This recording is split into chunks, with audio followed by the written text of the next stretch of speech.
My vision would be of a world with shrinking educational disparities and rising educational levels. I think if we could achieve that vision, we would have a much better world. You know, in a world where our economy is interconnected, where our environmental sustainability is linked, where our public safety threats are shared across borders, you know, you envision a world, the world in which we have now, you know, where socioeconomic background predicts educational outcomes really in countries all around the world, in the most developed countries, in the least developed countries. Here in Israel, kids from higher income backgrounds are 2 grade levels on average ahead of kids from lower income backgrounds.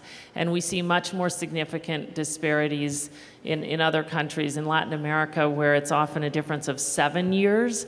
So that's the problem I think we most need to address, and I know many on this panel share that sentiment, and that's the vision of the world we're working to create. Now, how to get there?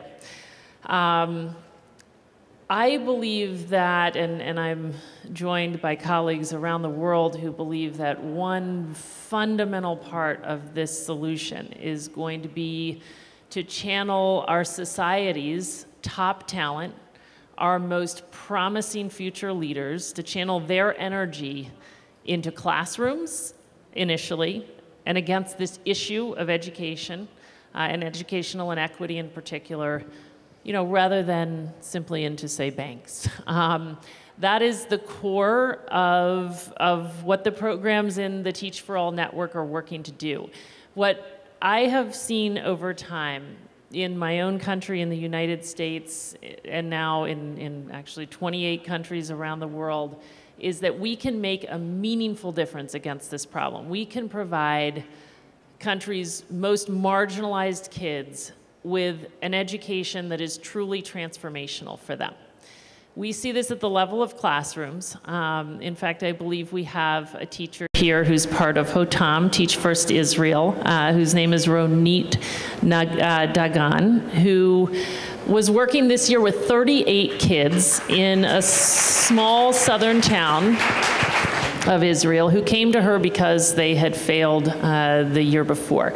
And, you know, she worked with them intensively this year and showed them that they could not only all pass, all but one, I hear, but do so at levels of absolute excellence. So we see in the microcosm of our classrooms that, of course, it is possible. Kids, no matter their background, have equal potential. When we meet them with high expectations and provide the extra supports they need, they excel. The daunting thing when you get to meet the Ronits of the world is that they're very rare people who can meet the needs of the most marginalized kids, go above and beyond traditional expectations, make up for so many weaknesses of the system, and do that not just for 2 years, but every year thereafter. So I actually don't believe that teachers are the answer, like fix the teachers and we'll fix the problem.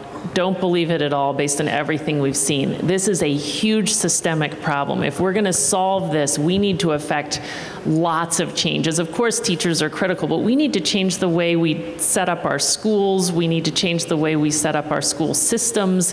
We need to change a lot of things. And ultimately, that's going to require tremendous commitment, tremendous leadership, and a more informed and committed leadership to this particular issue of education.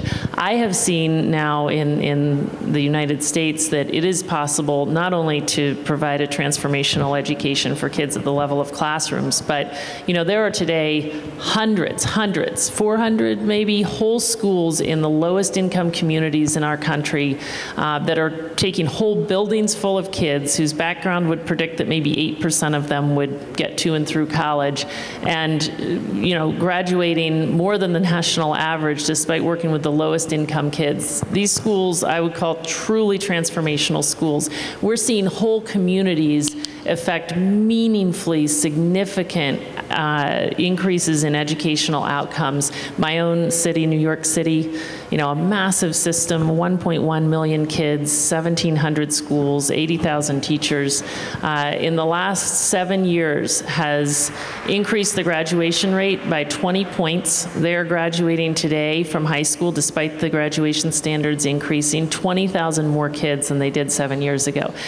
So we can make a meaningful difference against this problem. And you know, once you get into it though, and you ask yourself, what is really driving these changes, like wherever we see it, whether it's in classrooms like Renit's, whether it's in whole schools like the hundreds of truly transformational schools in the US, whether it's in whole communities like New York City, what is it? What's the difference? And what I think you realize when you get into it is there's no one thing. I mean, we wish there was. We wish we could, you know, change the curriculum or make every school a charter school or give every parent a voucher or give every kid a computer and that'll do it. There's no one thing. It's like anything else. It's like if you work in an organization or a company, you know, it's about lots of different things. And that means that people, talent, leadership are at the center of the solution. There is no transformational school that is not led by an extraordinary school principal. If you look at what happened to create the changes in New York, you realize it was a constellation of leaders, not only educators, but mayors, school chancellors, you know, civic leaders who came together to say, we are going to affect bold change for the kids growing up today. So the programs in the Teach for All network are about cultivating that leadership. They're calling upon their country's most promising future leaders. They are, you know, people who are not going to channel their energy towards education, most likely.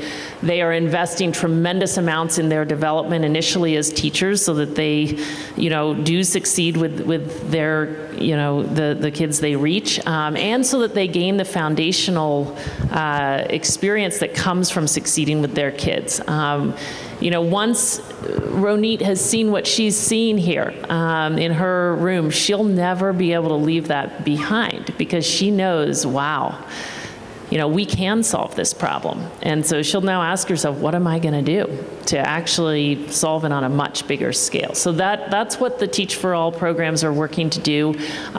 You know, everywhere from the United States, where this year 57,000 recent college graduates competed to channel their energy into our lowest income classrooms to commit 2 years to teach and become part of the growing force of leaders who are working to change things there, to here in Israel, where 2,300 top recent college grads applied this year for just 100 spots in Hotam.